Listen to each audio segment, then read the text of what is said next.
What's up, everyone? It's Scotty with Money Investing. The next 120 hours or 5 days in the week are going to be absolutely crazy because not only do we have a week packed with earnings, but we've also got the Federal Reserve. The FOMC is going to be coming out. Jerome Powell is due to talk on May 3rd at 2:30 p.m. Eastern. We're going to learn more about what the Federal Reserve is doing with interest rates, what the policy path, the guidance looks like.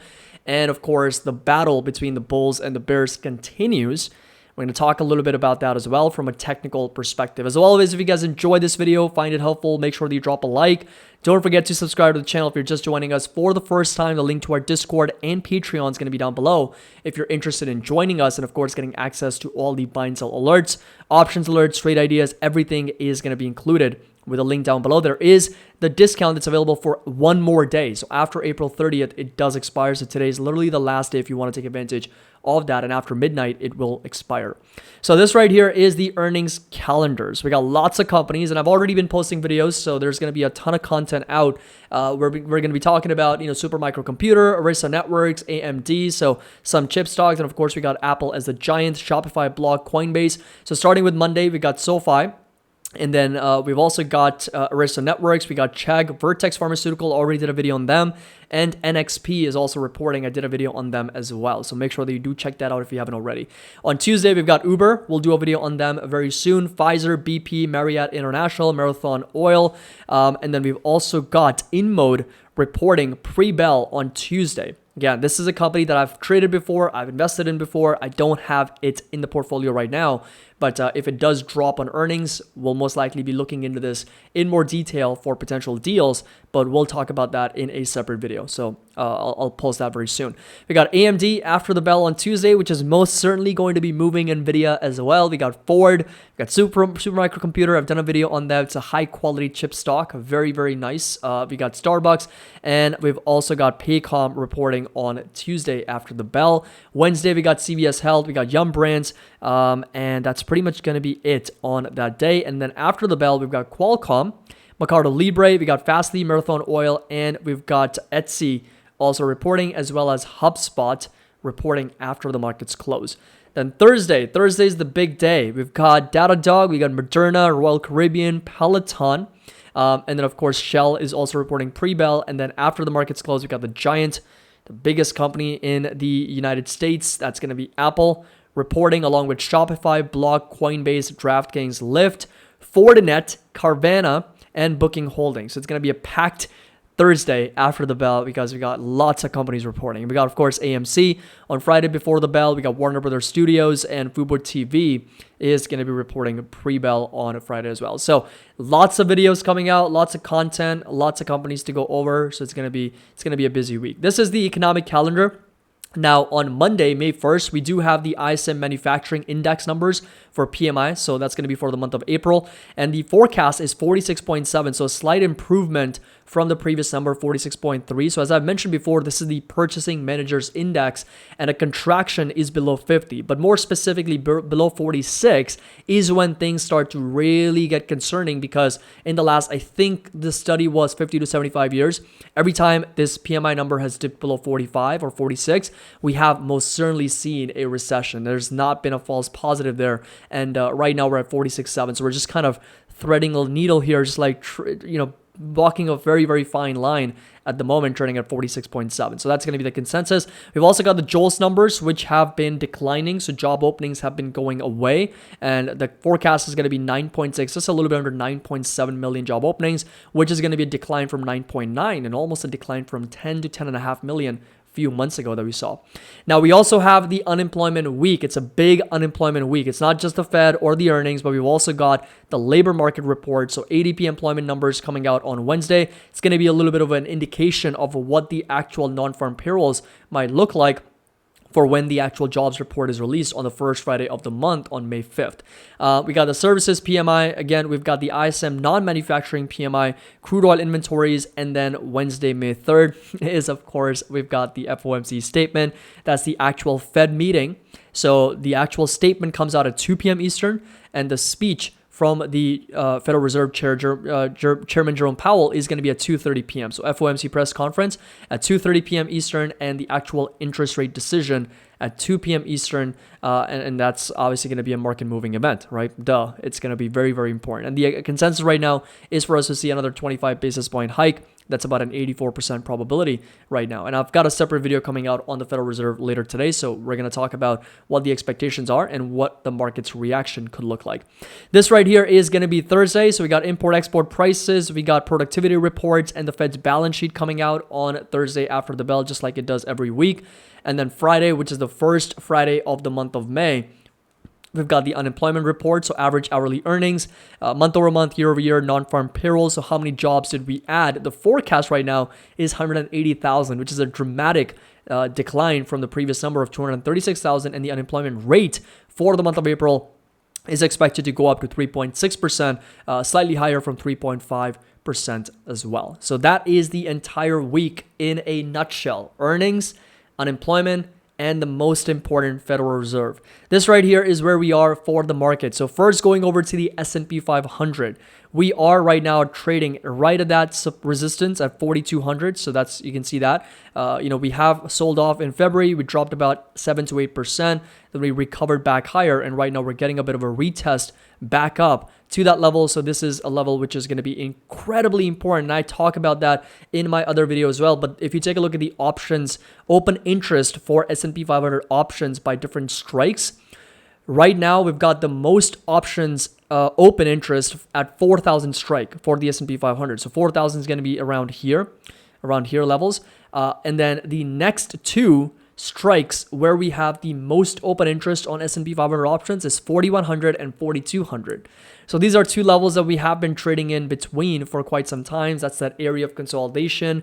We've been going sideways because of this battle between the bulls and the bears and the fact that we are trading at a potential bear camp for the market. So there is a lot of open interest with respect to options for the S&P at 4,200. So big call wall at those prices for S&P. If we break out, then of course our next target is going to be 4,300.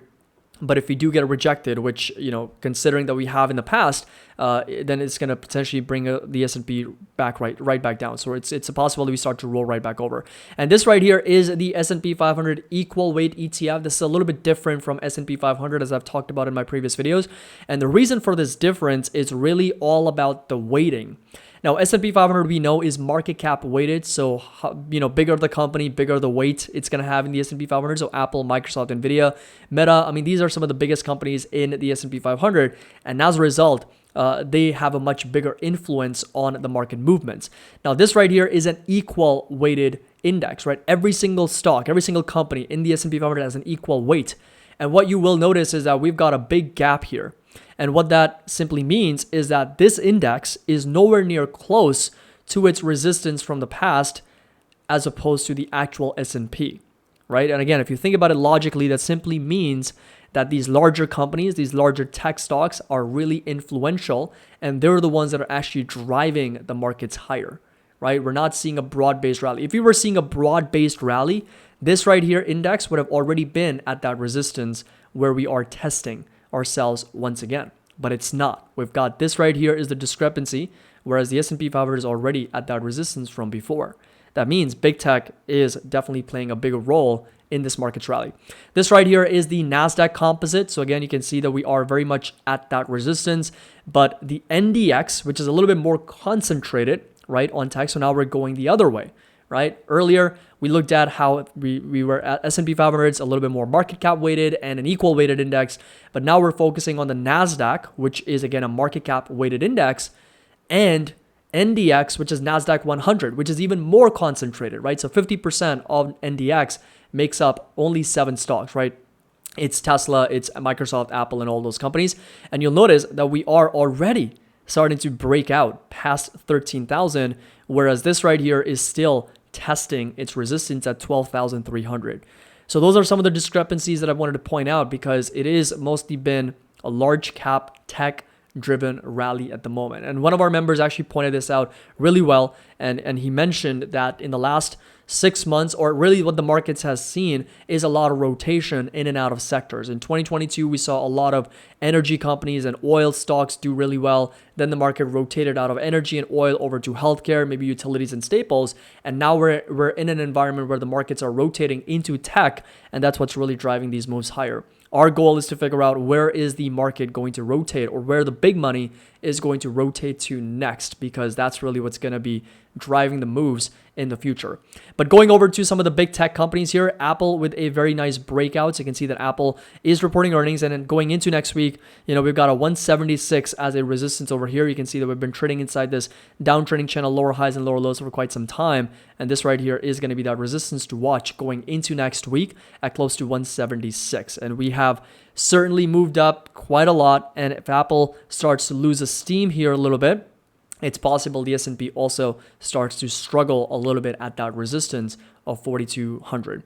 This right here is going to be Microsoft. Microsoft also is a great contributor to this entire rally that we've seen. This was the entire downtrending channel of lower highs and lower lows, as you can see here. Then we started to trade inside this uptrending channel of higher highs and higher lows, and more like a very, very concentrated wedge. And more recently, after the earnings, it had a huge gap up, and it's now starting to trade past $307. So next big resistance and targets going to stay put at $315 per share. If you come back, that's exactly acted as a resistance in the past for Microsoft, not once, but twice.